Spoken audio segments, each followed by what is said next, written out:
Hello students, welcome to our channel Brain Booster Classes. আজি এই ভিডিঅ'ত আমি পঢ়ি আছিলো তোমালোকৰ ক্লাছ 9ৰ চেপ্টাৰ 4ৰ অনুশীলনী 4.2 যেটো আগৰ আমি শেষ কৰিলো। এটা নতুন ভিডিঅ'ত নতুন অনুশীলনী। তো আজি ভিডিঅ'ত আমি কৰাম তোমালোকৰ অনুশীলনী 4.3।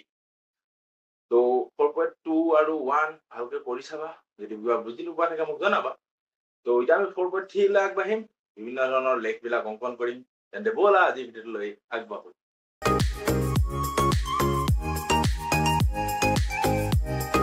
Students, তো 4.3 অনুশীলনলে আহিলো। এক নম্বৰটো চোৱা, তলত দিয়া দুটা চলকযুক্ত ৰৈখিক সমীকৰণৰ প্ৰতিটোৰে লেখ অংকন কৰিব দিছে। লেখ অংকন কৰিব দিছে। It's very simple questions. Okay, তো এটা এটাকৈ কৰি যাওঁ। লেখ অংকন কৰিম কেনেকৈ, ষ্টেপবিলাক কেনেকৈ আগবাঢ়িম। ফাৰ্ষ্ট তোমালোকৰ ৰৈখিক সমীকৰণটো দিছে x + y = 4। ৰৈখিক সমীকৰণৰ পৰা লেখ অংকন কৰিবলৈ ফাৰ্ষ্ট অফ অল আমি কি কৰিব লাগিব, সেইটো হ'ল তাত তোমালোকে দেখিছা x আৰু y চলক আছে। এই চলকৰ আমি ভ্যালু দুটা ফাইন্ড আউট কৰিব লাগিব, উলিয়াব লাগিব। ঠিক আছে, তো ভ্যালু কেনেকৈ পাম, তো আমি ফাৰ্ষ্ট x আৰু y ভ্যালু উলিয়াব লাগিব। কমসে কম মিনিমাম দুটা উলিয়াব লাগিব। তো দুটাহে দুটা বিন্দুত তেতিয়া লেখ অংকন আমি কৰিব পাৰিম। আমি কৰি যাওঁ আৰু লগে লগে বুজি যাম। ঠিক আছে, এতিয়া চোৱা, আৰু উলিয়াবলৈ যেতিয়া তুমি কোনো এটা সংখ্যা 0 1 2 3 যিকোনো বহাব পাৰা, x ৰ ঠাইত বহালে y ভ্যালুটো নিজে ওলাই যাব। আৰু যদি y ৰ ভ্যালু এটা বহুৱা, যে আমি y সাপোজ 0 ধৰি ললো, x ৰ ভ্যালু যেতিয়া নিজে ওলাই যাব। আমি কৰিম কি, তোমাৰ x = 4, y টো প্লাসৰ আছে, সমান চিহ্নৰ ৰাইট সাইডে লৈ গলে মাইনাস y হৈ যাব। ঠিক আছে, এখিলে বুজি পাইছা। এতিয়া আমি এটোৰ পৰা উলিয়াম, ফাইন্ড আউট কৰিম। এতিয়া বাকি লবা, ধৰো y = 0। আমি এডখৰতে লিষ্টখন পাতি যাম দেই, দুটাহে উলিয়াব লাগে। হয়, c দৰকাৰ নাই ইমান, x y দুটা উলিয়ালে হ'ব। y কিমান ধৰিছো 0, চাও কিমান হয়। x = 4 minus y মান কি 0। x = কিমান হৈ গ'লগৈ, 4 পৰা 0 গ'লে। ঠিক আছে, ধুনীয়াকে ওলাই গ'ল x ৰ কিমান 4। নেক্সট y = আকৌ ধৰো লিখিবা, যেতিয়া এনেকে লিখিব পাৰা y = 1, y = 1, সিম্পল দেই। এতিয়া চোৱা y ভ্যালু বহাম, x = 4 minus y এটো বহাবা, x = 4 minus 1, x = কিমান হ'বগৈ 3। कितना बढ़िया है भाई, x = 3 বহাই দিয়া, ওলালে নাই দুটা। আৰু এই স্টেপটোৰ পৰা এই স্টেপটো মই কি কাৰণে কৰিলো, সেইটো হ'ল কি, যাতে এটা ভ্যালু বহালে আমি সেইটো পাই যাওঁ। ইয়াতো পাই যাবা, কিন্তু মই একেবাৰে সাইড কৰি লৈছো। এটা সুবিধা হয়, মজা আহি যায় তোমালোকৰ মেথছ কৰোতে, ভাল লাগি যায়। এনে ওলাই যাব। এতিয়া এটা ভ্যালু পালো। এতিয়া নেক্সটটো হ'ল আমি ভ্যালু কিটাৰ পৰা লেখ অংকন কৰিব লাগিব। লেখ আগতে তোমালোকে আঁকি আহিছা, বা তোমালোকে দণ্ডচিত্ৰ আঁকা লেখ কাগজৰ ইউজ তোমালোকে জানাই। তো মই হাতেৰে অংকন কৰি দিছো ধুনীয়াকৈ, তোমালোকে কৰোতে স্কেল ব্যৱহাৰ নিশ্চয় কৰিবা। এতিয়া বৰ্ডত আঁকিবলৈ ডাঙৰ স্কেল পাতৰ প্ৰয়োজন হ'ব।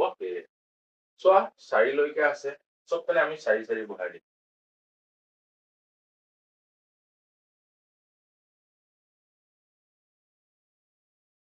এই সকলোবোৰ তোমালোকে আগৰ পাঠত পঢ়াই আহিছো মই। এইকেইটা চুক বুলি কয়, 4টা চুক থাকে কাৰ্টেছিয়ান সমতলত। হয়, এপিনে x, এপিনে x ডেছ, মানে x ৰ ভ্যালু বিলাক মাইনাস, এপিনে y, এপিনে তলৰ সাইডে y ডেছ। বুজি পাইছা? এইবিলাক সকলো এখানে আগতীয়াকৈ পঢ়াই লোৱা হৈছে, পঢ়িবা, মনত ৰাখিবা। হ'ব 1 2 3 4, -1 -2 -3 -4, -1 -2 -3 -4। ফাৰ্ষ্ট অংকটোৰ বাবে দেখাই দিছো, বাকীবোৰত দেখাম, উলিয়াই দিম ভ্যালু, তোমালোকে নিজে পুট ডাউন কৰিবা। 1 2 3 4। আৰু মাজৰটো 0 হ'ব অৰিজিন মূল বিন্দু দেই আৰু মূল বিন্দুৰ তোমালোকৰ যদি স্থানাংকটো কেনেকৈ 0,0 ইয়াত ফাৰ্ষ্টটো এক্সৰ কমা এইটো y বুজি পালা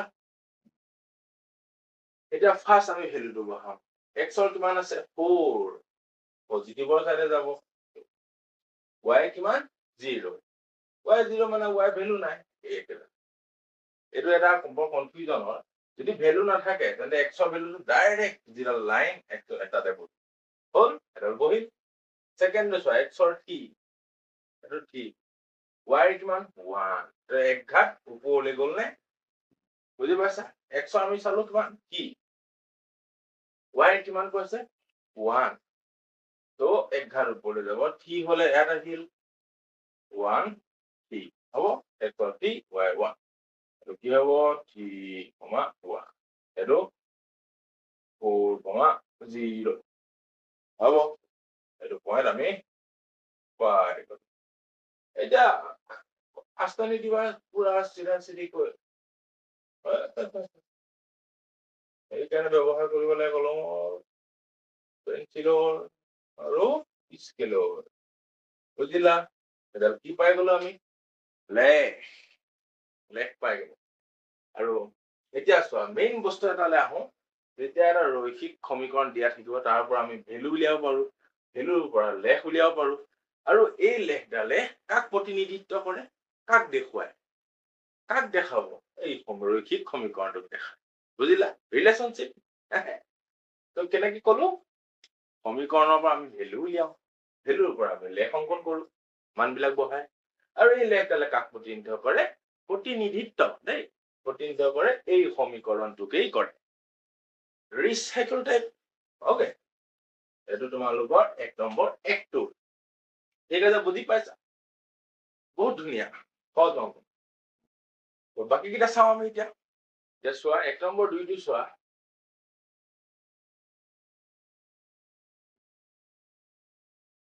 x minus y equal 2 এইটো কি কৰিবা x equal 2 plus y কৰিবা এতিয়া চাবা when যেতিয়া আমি y ভ্যালু বহাম y equal 0 ফার্স্ট 0 বহাব তাৰপিছত 1 এনেকৈ গৈ থাকিবা দেই দুটাই উলিয়াম আমি এতিয়া 0 বহালে x equal 2 plus 0 x equal কি হ'বগৈ 2 x y x equal কিমান পালো 2 কি বহাইছিল y equal 0 হৈ গ'ল আৰু এটা when y equal 1 1 বহালে x equal 2 plus 1 x equal 3 লেখ অংকন কৰিব পাৰিবা নিজে আঁকিবা এইটো homework for you my dear students এতিয়া চোৱা নেক্সট সমীকৰণটো y equal 3x বৰ সুবিধা কৰি দিছে এতিয়া চোৱা নেক্সট এইটো মানে এইটো দেই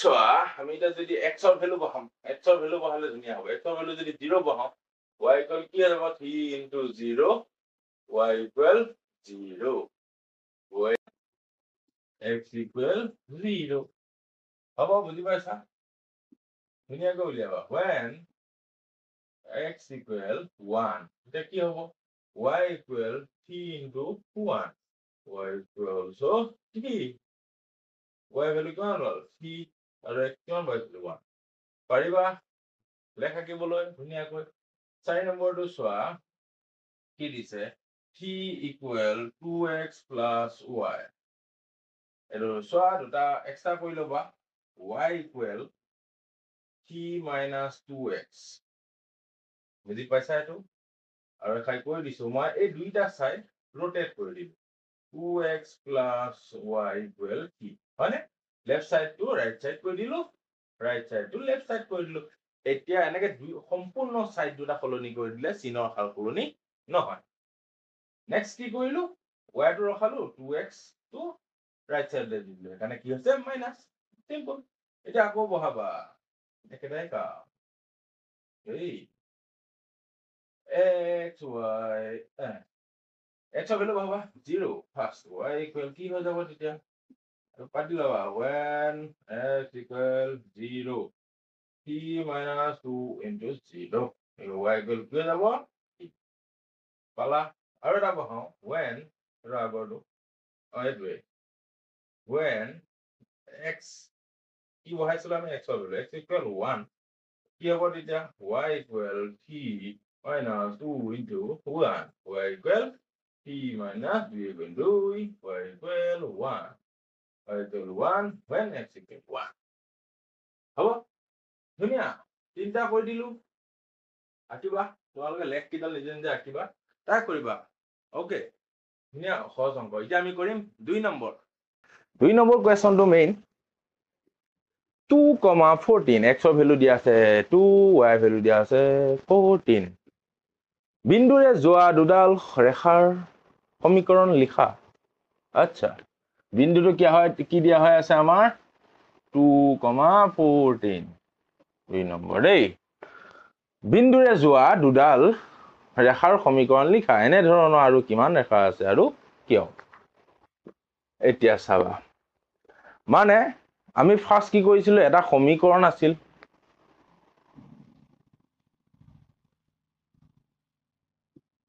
তাৰ পৰা আমি বিন্দু উলিয়াইছিলো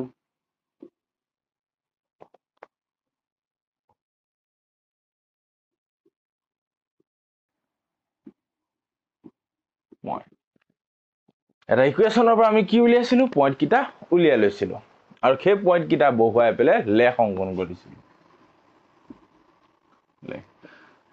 আমাক সমীকৰণটো দিয়া আছিল কিন্তু ইয়াত কি দিয়া আছে আমাক বিন্দু কেইটা দিয়া আছে x ৰ কিমান 2 y 14 দিয়া আছে এটা কৈছে যে এই বিন্দু কিটাৰ পৰা সমীকৰণ উলিয়াব পাৰিবা নে কেটা উলিয়াব পাৰিবা লিখা বুলি কৈছে বুজি পাইছা উল্টা ৰিভাৰ্স প্ৰসেস কৰিছে জাস্ট আগতে আমাৰ সমীকৰণ দিয়া থাকে আমি বিন্দু উলিয়াম এটা আমাৰ বিন্দু দিয়া আছে সমীকৰণে উলিয়াব দিছে নো problem here is a solution okay এটা চোৱা আমি এটা x ৰ ভ্যালু এটা y ভ্যালু আমি মানে যেতিয়া এটা সাপোজ এটা আমি ইকুৱেশ্যন বনাও x বহুত ডাঙৰ x হৈ গল x plus y equal 16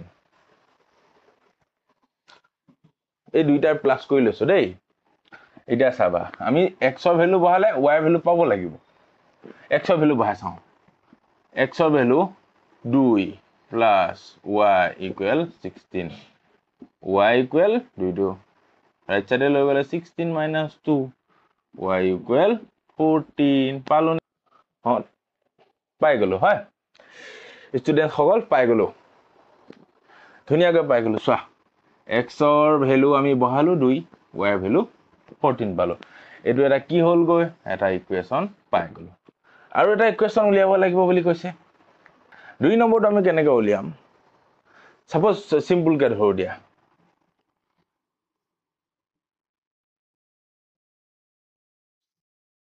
(7x minus y equal 0) x ৰ ভ্যালু বহাম 2 minus y equal 0 হাত দুগুণ 14 minus y equal 0 minus y 14 টো প্লাসৰ আছে সমান চিহ্ন ৰাইট সাইডে লৈ গলে minus 14 minus minus দুইটা সাইডে আছে ক্যান্সেল আউট y equal কিমান হৈ গল 14 বুজি পাইছা যাতে এটা ভ্যালু বহালে এটা পাও দুটা উলিয়াই দিলো আৰু তোমালোকে চাবা উলিয়াব পাৰা নেকি যদি পাৰা তেন্তে প্ৰশ্নটো কৈছে নহয় পাৰা নে নোৱাৰা পাৰো বুলি লিখিবা যদি নোৱাৰা এই দুটা যদি থমকি ৰৈ যোৱা তেন্তে নোৱাৰো বুলি লিখিবা যাতে এই বিন্দু দুটাই সেই দুটা ইকুৱেশ্যনে সম্ভৱ আৰু ইয়াৰ পৰা আমি লেখ লিখিব পাৰিম ঠিক আছে তো এইখিনিতে 2 নম্বৰলৈ শেষ হৈ গল তোমালোকৰ অনুশীলনটো ভিডিওটো বহুত দীঘলীয়া হৈ নাযাওক তাৰ বাবে আজিলৈ ভিডিওটো ইমান দেখা সামৰিছো কিবা যদি তোমালোকৰ বুজি নোপোৱা আছে বা থাকি গল তেন্তে মোক নিশ্চয় কমেন্ট কৰি জনাবা মই আকৌ সেই বা কোনখিনি বুজি পোৱা নাই মই তোমালোকক বুজাই দিবলৈ অনুৰোধ কৰিম ভিডিওৰ যোগে ঠিক আছে তেন্তে আজিলৈ থ্যাংক ইউ সো মাচ